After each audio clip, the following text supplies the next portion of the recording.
Funding for this program is provided by Friends, the Iowa PBS Foundation. Legislators gather under the Golden Dome as Governor Kim Reynolds shares her annual report on Iowa and lays out her vision at the start of a new legislative session. Tonight is the 2024 Condition of the State Address. Live from the House chamber in the Iowa Capitol, here is Kay Henderson. Welcome to Iowa PBS live coverage of the governor's annual Condition of the State Address. A joint session of the Iowa Legislature has convened and is set to hear from Governor Kim Reynolds. She'll unveil her 2024 agenda this evening. Hello, I'm Kay Henderson from our set overlooking the Iowa House of Representatives. We'll have a Democratic response here after the address that will be delivered by Representative Jennifer Conforst, the House Minority Leader. Here is Governor Reynolds.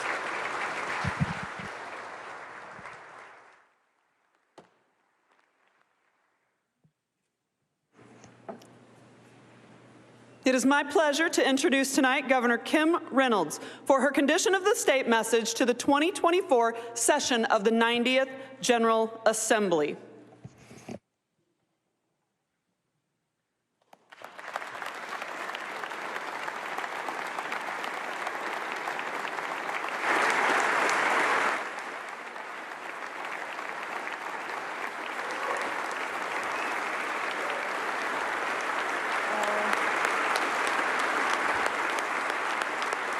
Thank you.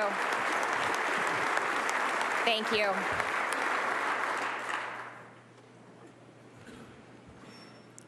Madam President, Mr. Speaker, Lieutenant Governor, legislative leaders and members, justices and judges, my fellow Iowans. Last week, the unthinkable happened in Iowa when shots were fired in the halls of Perry High School, taking the life of 11-year-old Amir Joliffe and injuring 7 others. Our hearts are still heavy and our prayers continue for the victims and their families and for the entire Perry community. It's impossible to understand why things like this happen. The senselessness of it shakes us to our very core. Yet even in the darkest hour, light and hope break through. This was certainly the case on that day. Principal Dan Marburger was nearby when the shooting began. Despite the danger, he put himself in harm's way, risking his life to protect his students. Dan sustained multiple gunshot wounds at close range.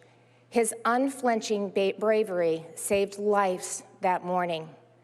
Dan is a hero, and we pray that he's back where he belongs soon with the students who are so lucky to have him. I also want to recognize the courageous actions of the local law enforcement officers, first responders, and state and federal agents who were on the scene that day. The first officers arrived just minutes after the shooting began and immediately entered the building.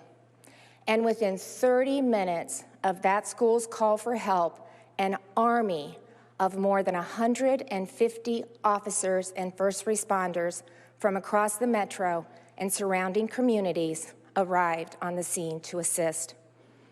Officers who heard the dispatch remarked how calm everyone sounded, how focused they were, how well they worked together in the midst of such a tragedy. This is who Iowans are and what we do. Whether in person or in spirit, Iowans showed up that day in Perry and will be there every day through their recovery. Please join me in expressing our gratitude to the brave men and women who courageously served that day.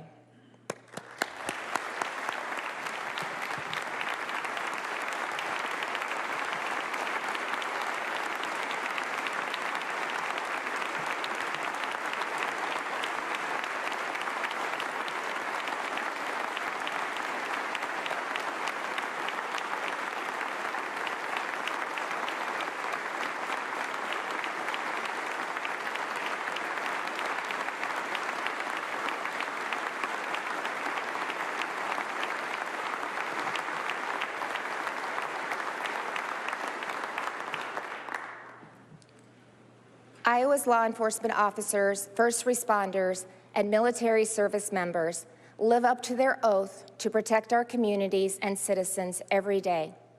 These jobs demand service above self and great personal sacrifice. This past year, Officer Kevin Cram of the Algona Police Department and Tony Hoffman, a firefighter with the Iona Fire Department, gave the ultimate sacrifice in the line of duty. Please join me in a moment of silence to honor these two fallen heroes and their families, as well as all those affected by the tragic events in Perry.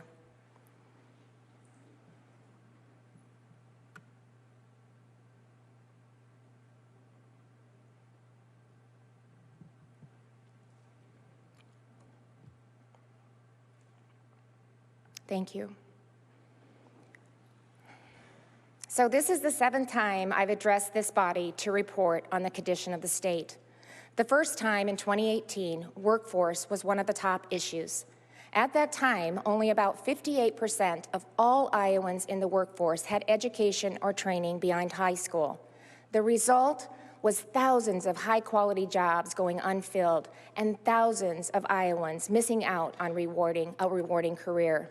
So together, we set out to increase that number to 70% by 2025. I introduced the Future Ready Iowa Act, and a few months later, it passed the legislature with unanimous support. Tonight, I'm happy to say that we've reached our ambitious goal, and we did it ahead of schedule. Now, I want to be clear. This isn't mission accomplished. The work of connecting Iowa's employers with thousands of skilled workers will continue this session.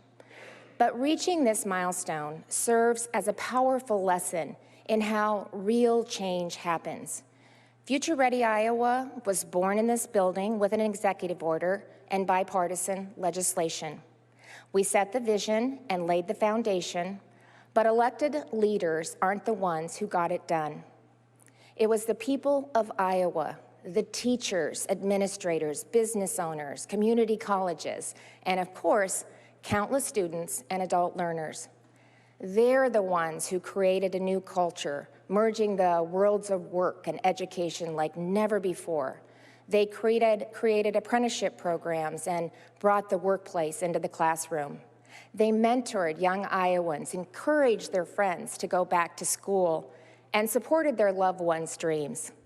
Iowans took the tools we gave them and built something extraordinary. To those who have contributed, thank you.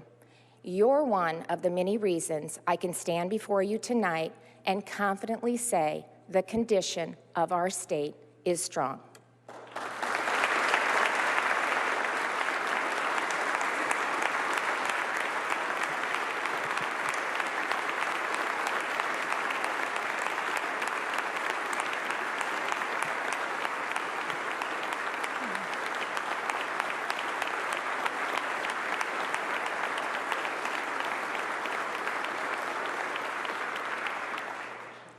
So everything that we do in this building should follow that same pattern. Set a bold vision, build the infrastructure, and then turn it over to the people of Iowa to do what they do best.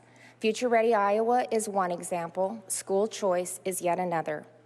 Last year, we made it our top priority to give all our children a quality education that meets their needs. That meant giving families a choice, and that's exactly what we did. In the face of intense pressure to keep the status quo, we passed one of the boldest school choice programs in the country, kicking off a national revolution. We laid the foundation, and now Iowa parents, regardless of their income, can decide what's best for their children. One semester in, this new educational freedom is already changing lives. Just recently, I heard from a family whose autistic son is thriving in a Catholic school that welcomed him with open arms. I also heard from a father who feels like his boys now have a true shot at the American dream thanks to their new school. Now, I want to emphasize, though, the change we're seeing isn't just limited to those who choose private schools, because educational freedom isn't about public versus private. It's about what's best for each individual child. It's about understanding there isn't just one way to educate our kids, which is why I'm so happy to announce that this month, the State Board of Education will vote on 8 new public charter school applications, including schools that focus on career training and at-risk youth. Our public school districts are also stepping up their efforts to attract and retain students. Here in Des Moines, the superintendent recently highlighted the district's efforts to deliver an educational product that, quote, attracts our students and attracts parents to either stay with us or come back. In Oskaloosa, the public school saw a net gain of students this year from private schools. And after hearing about the culture they've created and the great things they're doing, I understand why. It really does go to show that a rising tide of competition and choice really can lift all boats. Our education policies are working because together we stood firm and passed a law that puts Iowans in charge of their children's future.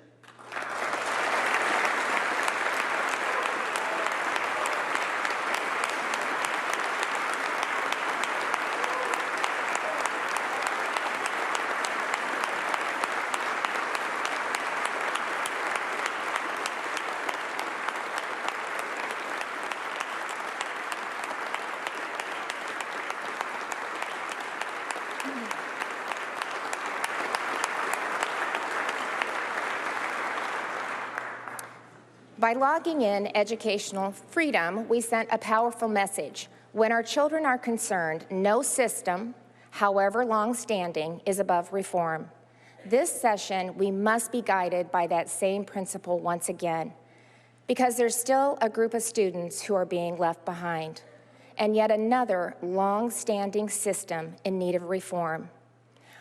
In Iowa, special education is overseen by what we call the Area Education Agencies, or AEAs.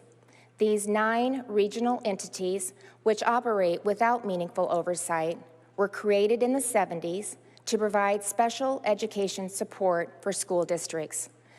This type of regional system makes sense, and it isn't unique to Iowa. But what is unique to Iowa is that our school districts are forced to give their special education funding to the AEAs. And this mandate leaves little room for accountability. Over the last year, in dozens of conversations with parents, teachers, school administrators, and AEA staff, it's become clear that while some of our AEAs are doing great work, others are underperforming. We have superintendents who won't use their services but are still required to pay for them. And AEAs have grown well beyond their core mission of helping students with disabilities, creating top-heavy organizations with high administrative expenses. And the results are troubling. Iowa students with disabilities are performing below the national average. In the last 5 years, they've ranked 30th or worse on 9 of 12 national assessments. Yet Iowa spends over $5,300 more per pupil on special education than the national average. That's unacceptable. And tonight, I'm announcing legislation to change it. Under my proposal, AEAs will focus solely on students with disabilities, as they should. Independent oversight will move to the Department of Education. And most importantly, school districts will now control their special education funds, meaning they will no longer be mandated to send these funds to the AEAs. If a school likes the services from their AEA, they can continue to use them. If they want to use a neighboring AEA instead, they can do that. Or they can go outside the AEA system, contract with a private company, or partner with other districts to share a speech or behavioral therapist. Or they can spend more on special education teachers and put the dollars right into the classroom. In short, each school will decide how best to meet the needs of their students. Now, I know there are a lot of parents of students with disabilities who've been told that we're planning to end the AEAs or even cut services their families depend on. So let me speak directly to you. This claim is categorically false. In fact, we're not reducing special education funding by one dime. We are simply giving control of the funding to those who work directly with your child on a daily basis and taking special education off autopilot, where it has been stuck for far too long. So once again, let's drive transformational change and do what's right for our children.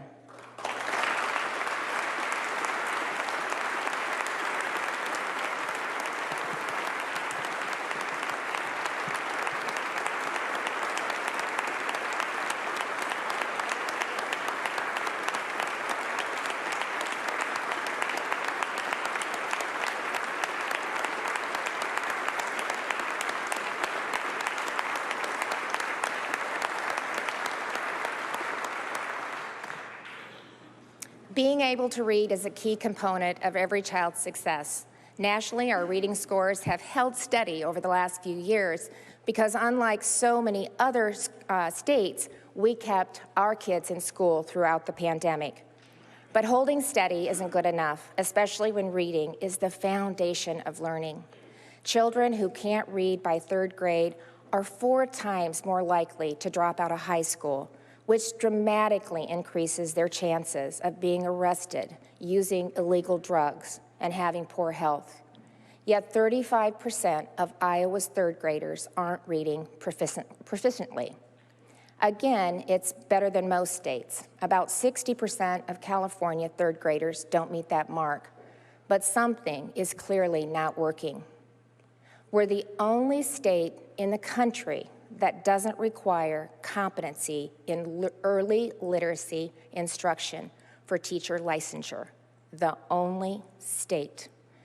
And over the last few decades, the way we teach reading has changed from what we know works. Sounding out letters, phonics, has increasingly fallen out of fashion. Thankfully, many educators aren't letting phonics become a thing of the past. Ann Minks is one of them. She teaches reading to high school students who don't speak English as their primary language. What a difficult job, and Ann has done amazing things. Using evidence-based instruction grounded in what's called the science of reading, Ann has helped increase the reading proficiency of her students at Des Moines Hoover by 25%. As she herself puts it, she is giving these students one of the most fundamental human rights in education, and I agree. In recognition of her success, Ann has been named the 2024 Iowa Teacher of the Year.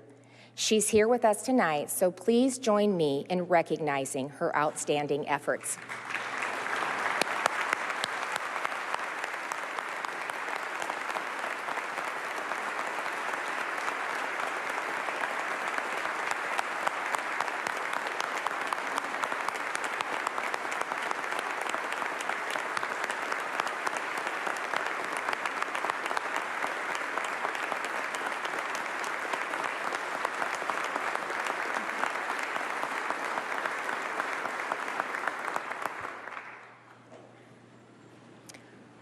I want to spread what Ann is doing at Hoover to every school in this state to make sure that our teaching techniques are grounded in the science of reading. And I'm proud to announce that we're well on our way. Through a partnership with Lexia Learning, the state is providing at no charge a training program on the science of reading to all elementary school teachers. This program helped improve reading scores in other states, and I'm confident it will do the same here. Already, nearly 2,000 teachers and administrators have started training or are registered to start soon. We're also going to require, as every other state does, that our teachers pass a nationally recognized test, and we're going to hold colleges and universities accountable by making the foundation of reading assessment a requirement for education majors to graduate. Like their students, our talented educators will meet high expectations when they have the support that they need. So I hope every legislator in this room will join me in making literacy a top priority in every Iowa classroom.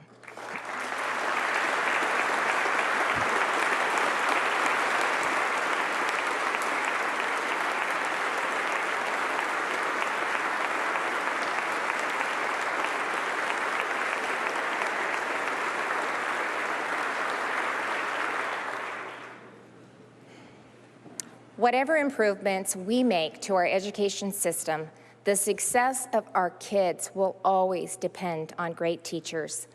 Aside from parents, teachers are some of the most influential figures in a child's life. They push them to be their best, set them on a path to success, and impart a love of learning that can change their lives for the better. We want younger Iowans to see the teaching profession as something to aspire to. It's one of the highest callings one can have. So let's make sure that teacher pay sends that message. Tonight, I'm asking the legislature to invest $96 million in new money to increase starting pay by 50% to $50,000. And set a minimum salary of $62,000 for teachers with at least 12 years of experience. In addition, I'm allocating $10 million to a merit-based grant program that will reward teachers who have gone above and beyond to help their students succeed. These investments will put Iowa in the top 5 states for starting pay and help recruit more of the best and brightest to join the teaching profession.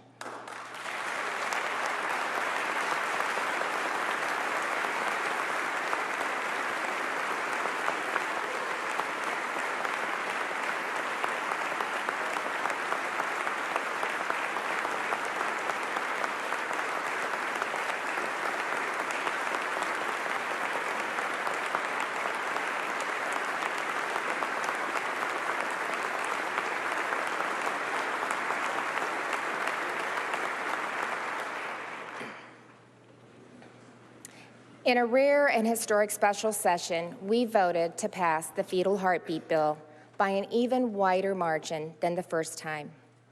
That was more than an ordinary vote.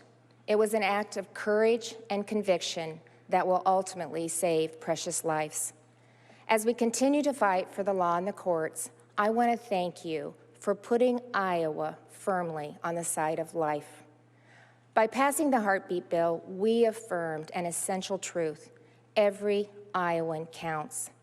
To continue building a robust culture of life, we must also do everything in our power to ensure new moms and their families, especially those who are struggling, have what they need to make ends meet.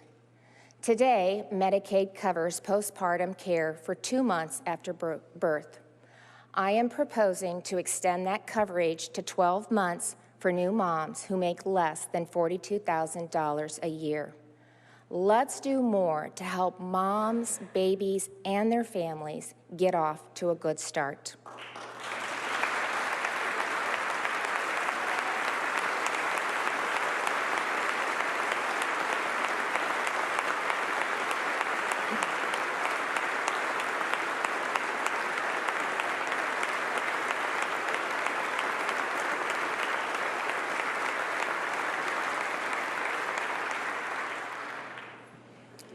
Programs like Medicaid are critical for families working to get back on their feet, but government support is just the first step on a road to lasting self-sufficiency.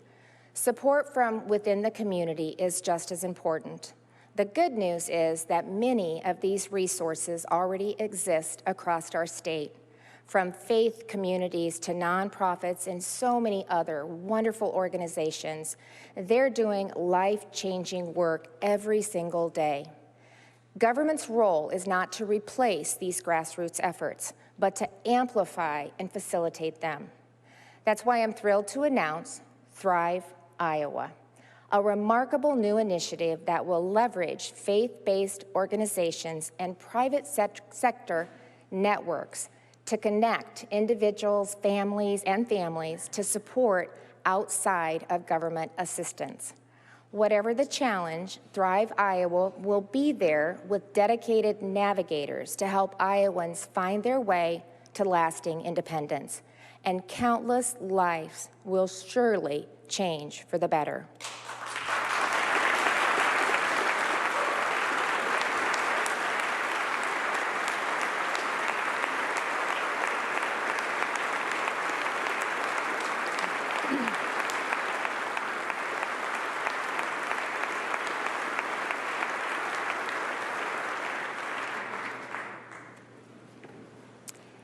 In the aftermath of COVID, with the influence of social media and the breakdown of the family, mental health remains a real challenge for many Iowans. We've made significant progress over the last several years, investing millions in behavioral health providers, creating the state's first children's mental health system, and funding numerous impactful projects around the state. One of those projects will soon mark a pivotal moment for Iowa's youth. This year, YSS, a youth-centered nonprofit, will open Ember Recovery Campus, a groundbreaking new facility offering 70 behavioral health beds and focused on emergency shelter, crisis stabilization, and addiction treatment. This project, the first of its kind in Iowa, represents the largest private-public investment in children's behavioral health in our history, and it is truly a model for our state and the country. With us tonight is YSS CEO Andrew Allen, and we're especially proud to have Carly and Andrew, siblings who recently graduated from the YSS Addiction Treatment Program. Their shared battle against substance use disorder is all too familiar for families struggling through the opioid epidemic. They are proof that in the midst of desperation, there's hope for recovery. So please join me in recognizing them and congratulating them on their success.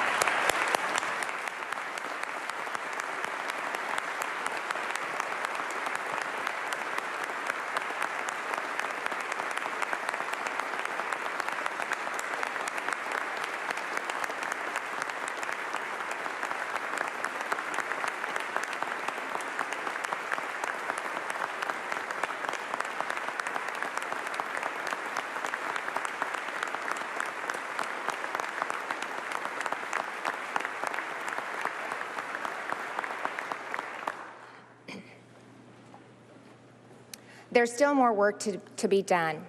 In Iowa, there's little to no coordination between the 13 mental health and 19 substance use regions. And that's a problem because over 25% of adults with serious mental health challenges also suffer from substance use. Our state is filled with capable professionals who care about getting Iowans the support they need.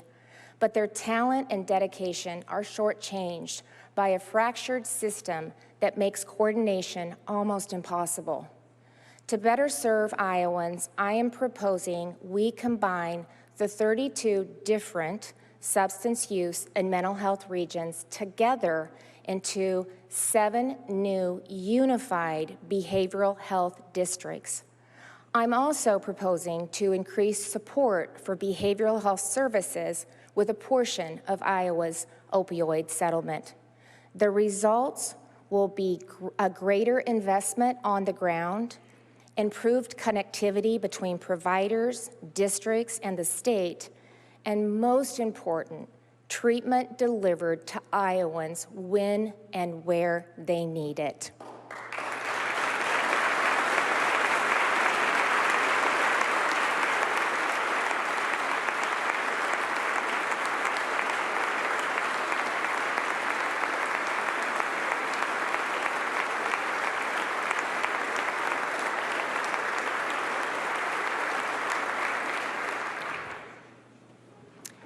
Better customer service for Iowans was at the goal of our alignment bill last year, and I am proud to say we've already begun to deliver. We've reduced the approval time for physician licenses from 65 days to 3. We've created a new building and construction division to consolidate permitting, building code standards, and safety inspections into a single front door, and are transitioning more than 80 state agency websites onto a single platform to improve the user experience for all Iowans. To top it off, we made these improvements while at the same time reducing the size of government. With the legislature's help, we cut 21 agencies from my cabinet, removed 620 open positions, and saved millions of dollars in just the first year.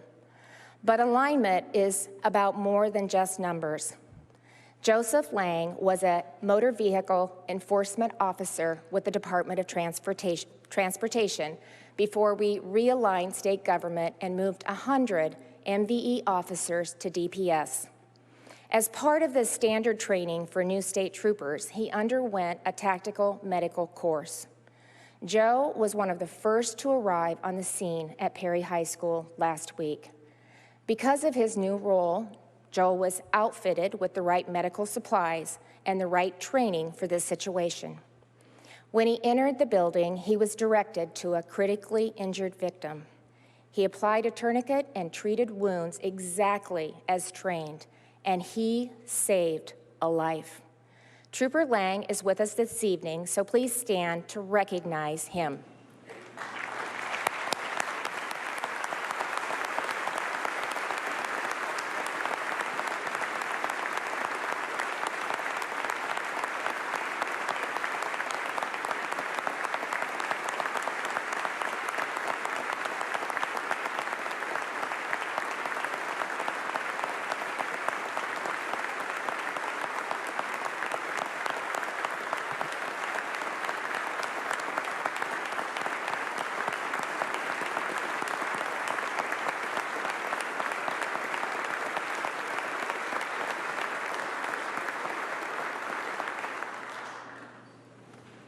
While we've made a lot of progress, there's one more area in need of alignment: boards and commissions. The alignment bill you passed last year created a committee with representation from the legislature to review all 256 boards and commissions. After 4 public meetings, engagement with the boards, and a review of 1,300 public comments, the committee submitted their final report in September. So my proposal would implement their recommendations of eliminating 111 redundant or obsolete boards, which is a decrease of just 43%, while streamlining those that remain. This is the first comprehensive boards and commissions review that we've done in our 175-year history. That seems a little long. So this bill also requires that we evaluate each board at least every 5 years to ensure they're actually meeting the needs of Iowans. Iowans elected us to create and execute policies that carry out their will, not to outsource that authority to others they can't hold accountable at the ballot box. While many boards and commissions will continue to play a very important role, the democratic process is the best way to preserve Iowans' engagement in their government. This bill empowers us to carry out the kind of oversight the people of Iowa expect.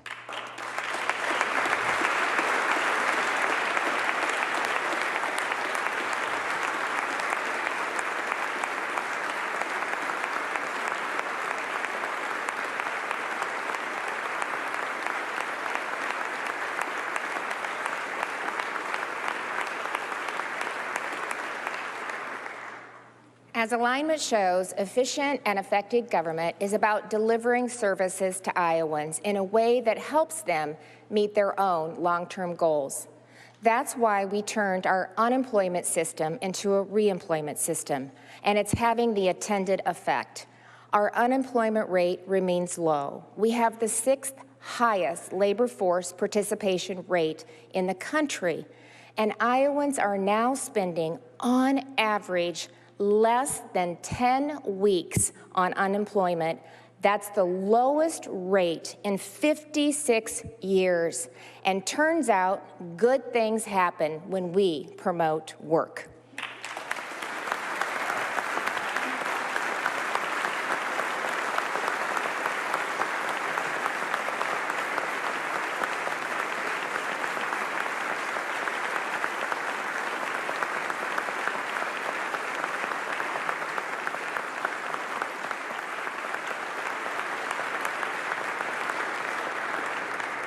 Because so many Iowans are drawing a paycheck instead of a government check, our unemployment trust fund is full, to the point where we can reduce the unemployment insurance payments that employers make by half.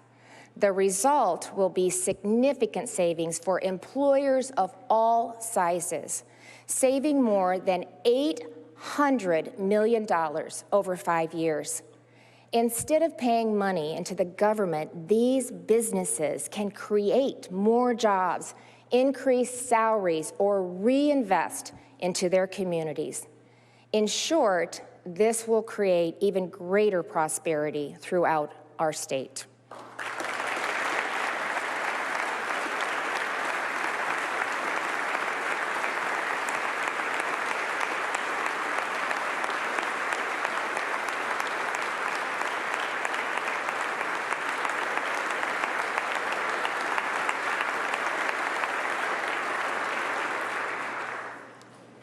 States are generally focused on domestic policies, on what's happening here in our communities. But over the last few years, states have been forced to deal with foreign threats, sometimes because the federal government has refused to carry out its constitutional duty. The crisis at the southern border is at the top of that list. Thankfully, our men and women in uniform continue to answer the call, to step in where their national leaders have failed. In August and September, 109 Iowa National Guard soldiers and 31 state troopers and special agents from the Department of Public Safety were deployed to the U.S. southern border in Texas to support Operation Lone Star. They worked alongside the Texas National Guard and Highway Patrol, combating criminal activity along a 1,200-mile stretch of the Rio Grande. They manned illegal points of entry, worked human smuggling and drug trafficking cases, and apprehended nearly 3,000 illegal migrants. I had the opportunity to visit the border during the Guard's deployment. One of the soldiers I spoke to told me that Operation Lone Star had given him the greatest sense of service to his country he's ever known. And because they believed so strongly in the mission, every soldier and officer who served at the border did so voluntarily. Many of them are here with us tonight, so please stand and join me in expressing our heartfelt gratitude for what they do each and every day.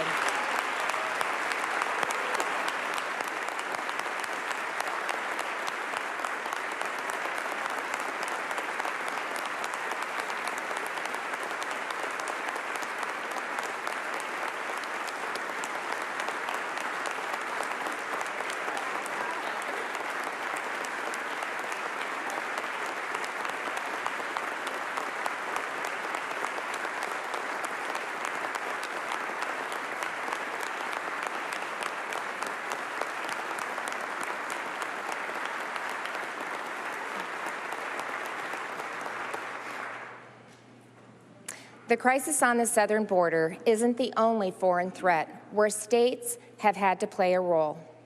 China continues to grow more aggressive, and buying American land has been one of the many ways they've waged this new battle. Fortunately, Iowa has some of the strongest laws in the country on foreign ownership of land. In fact, other states have looked to us as a model for their own policies. But as China's threat adapts, our laws should too, because we cannot let foreign governments undermine the agricultural dominance that we have, that our farmers have worked so hard to build. To that end, working in conjunction with Secretary of Agriculture Naig, Attorney General Byrd, we've developed a bill to further protect our farmland from foreign interest. The legislation will enhance reporting and enforcement, increase penalties, and provide more transparency to Iowans on what land is currently under foreign ownership. Let's continue to lead the nation. Let's make sure that American soil remains in American hands.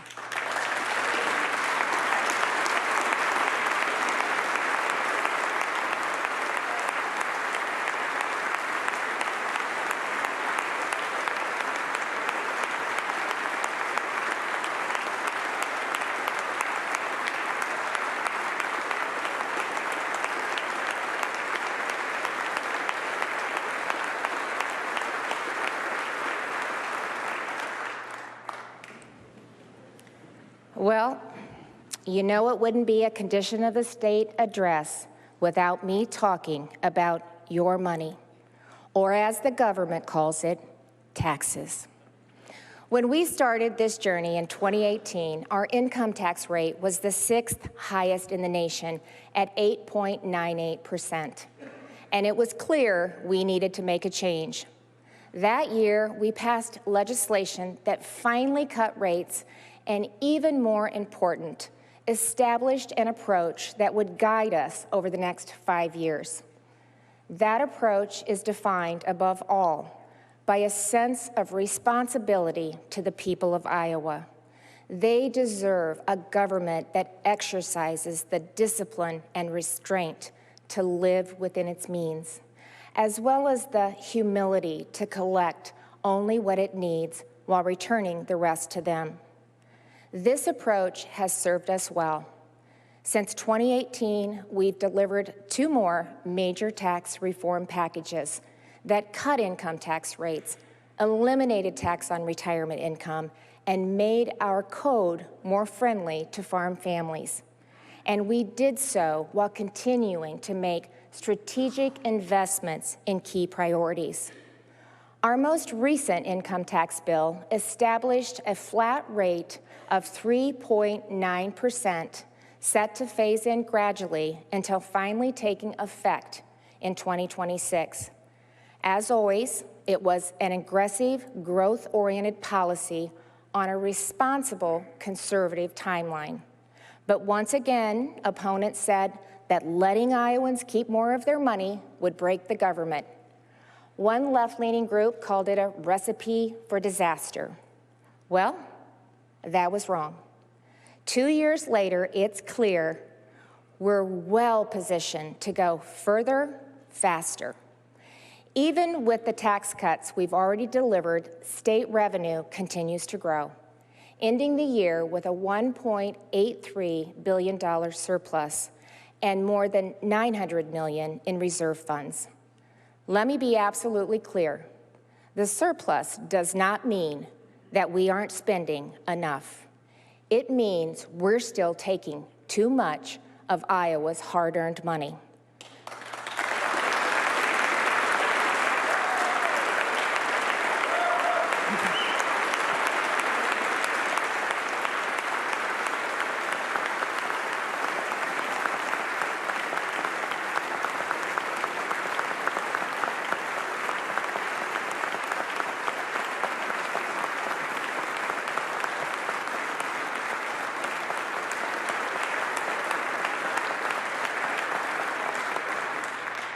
So tonight, I'm proposing a bill that reduces the income tax rate to a flat 3.65% while allowing it to take effect this year, retroactive to January 1st.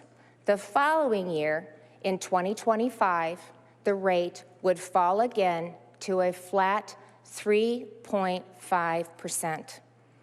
This bill represents a total savings of almost $3.8 billion for taxpayers over the next 5 years, and it gets there by cutting taxes for every Iowan who pays them. The average family of 4 with an income of about $78,000 will see a tax savings of over 25%.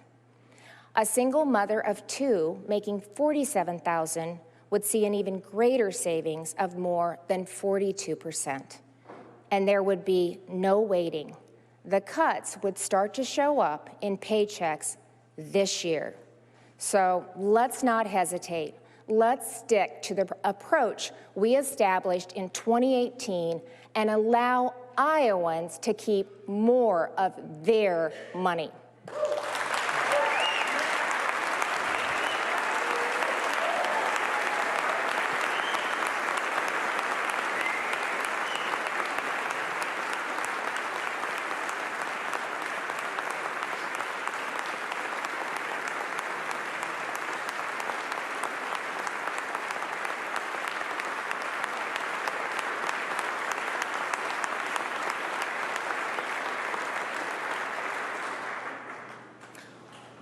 When I look back on what we've done over the last year, and really over the last 6, I'm so proud of what we've accomplished together. There are those who said we did too much too fast, that change wasn't necessary or that it would make us worse off. But when I look at the results of our hard work, I know we've made a difference. And it drives me to do it again, to work even harder this session. Because you know what?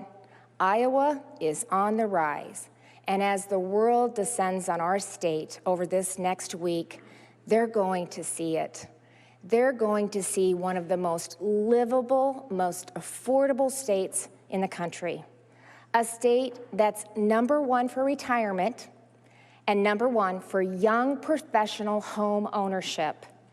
They're going to see what it's like to be in a state that saves more than it spends, cuts taxes and rewards economic growth and innovation, that orients its educational system to students, parents, and teachers, where life is protected, family comes first, and community runs deep.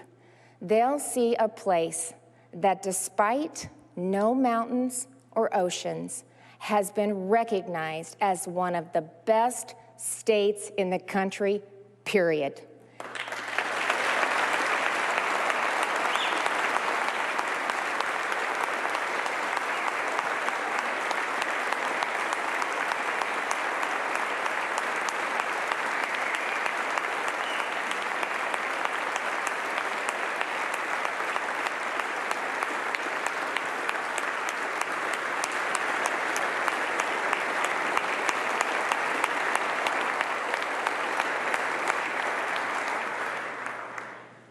In an uneasy nation, Iowa stands out as a fixed point of prosperity and stability, as a reminder that remarkable people can always be trusted to build remarkable things. It's because of them, because of Iowans, that the condition of our state is truly strong and our future is truly bright. Thank you, God bless you, and God bless the great state of Iowa. God bless you. God bless you.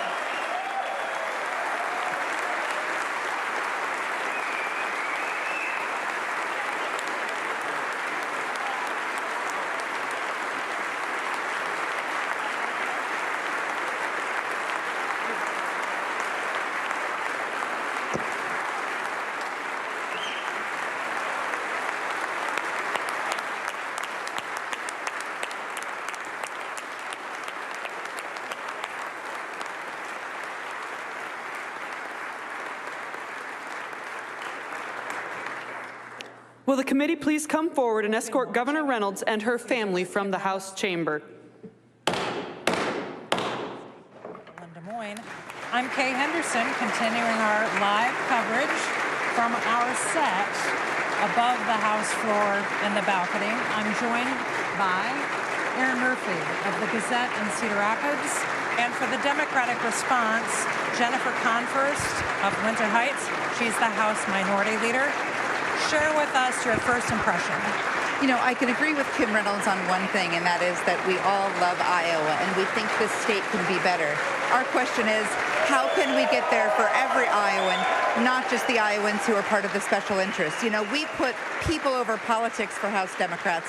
We've proposed changes to reproductive freedom and public education and legalizing marijuana and lowering costs for Iowa families. Didn't hear much about that in there, and our agenda is based on what Iowans want, so there's a little bit of a disconnect there. We've heard the proposal was coming tonight. We heard a few more details for the first time on teacher pay in Iowa, a $50,000 baseline for first-year teachers and $62,000 baseline minimum salary for teachers with at least 12 years of experience. Is this kind of proposal that could have bipartisan support? Are Democrats ready to support this one? We're big fans of teachers. We've been proposing increasing teacher pay for a long time, so we're thrilled to see that they're joining us in that effort. We have a lot of questions, of course. We want to know, what about the paraprofessionals and other education professionals in the school, some of whom are earning less than $10 an hour?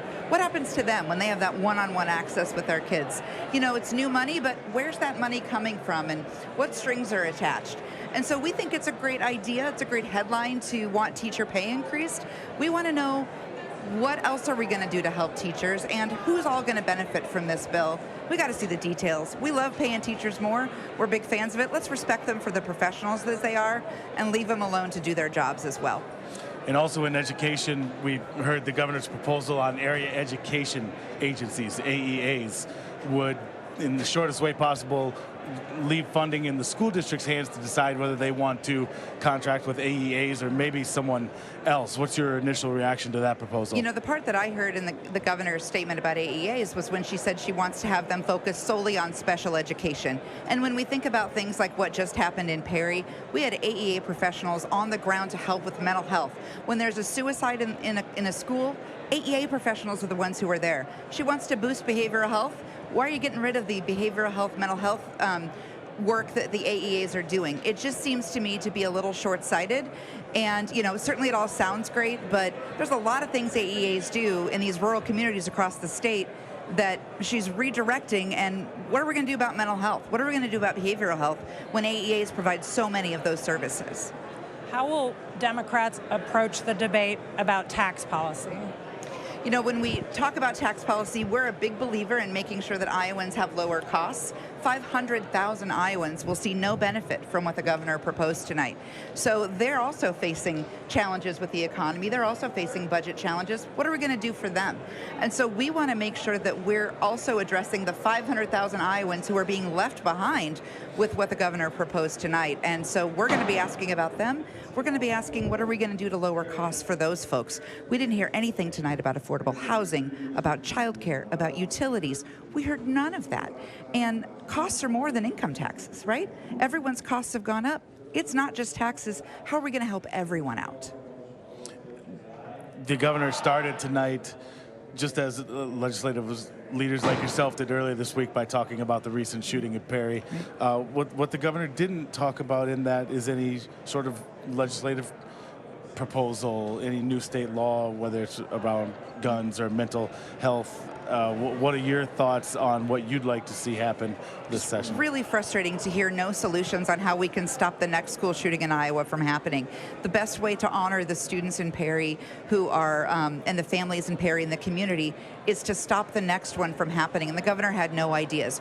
We think that it's a holistic approach. We need to make sure we're looking at mental health, at social media, at kids. But it would be a completely disingenuous conversation if we didn't even mention the impact of gun culture and on our gun and school shooting epidemic in the state. This was incredibly disappointing, and I'm sure if I were a community member in Perry, I'd be disappointed to hear that the governor has absolutely no proposals on how we can go forward and stop the next one.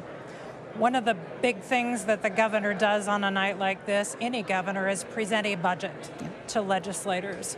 What impression do you have of that budget document? So we're obviously just now getting the budget and looking through it, and we actually have a meeting with the governor's staff tomorrow so that we can learn a little bit more. But again, we're going to make sure that the services that Iowans need are met in that budget while also returning, tax dollars back to Iowans. But what are we doing to lower costs? How can we make sure that every Iowan in the state is a beneficiary of the work we do here?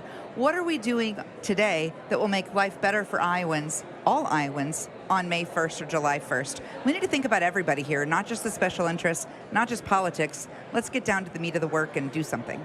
The governor has also made a proposal that is rather dramatic in regards to unemployment insurance that businesses pay to the Unemployment Trust Fund to pay benefits. Is that something that Democrats will support? We continue to look at what unemployment benefits are available. A couple of years ago, we really did a devastating bill that made it a lot harder for companies to employ people because they were not able to get the unemployment benefits they need when we cut those benefits in half. So if we're going to be looking at unemployment benefits, let's look at how companies need them and how they use those benefits and address what we did before we go forward and make some more changes.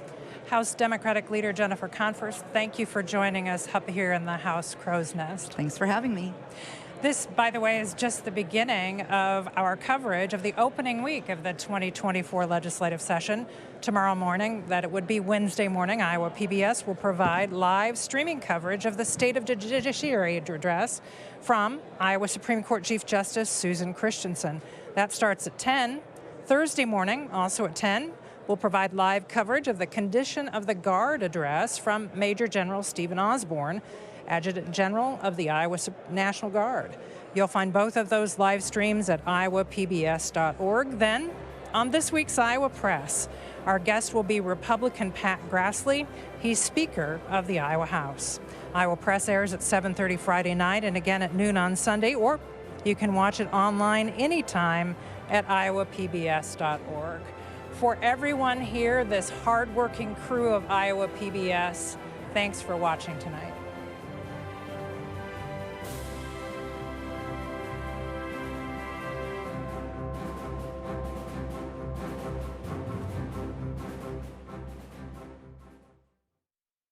Funding for this program is provided by Friends, the Iowa PBS Foundation,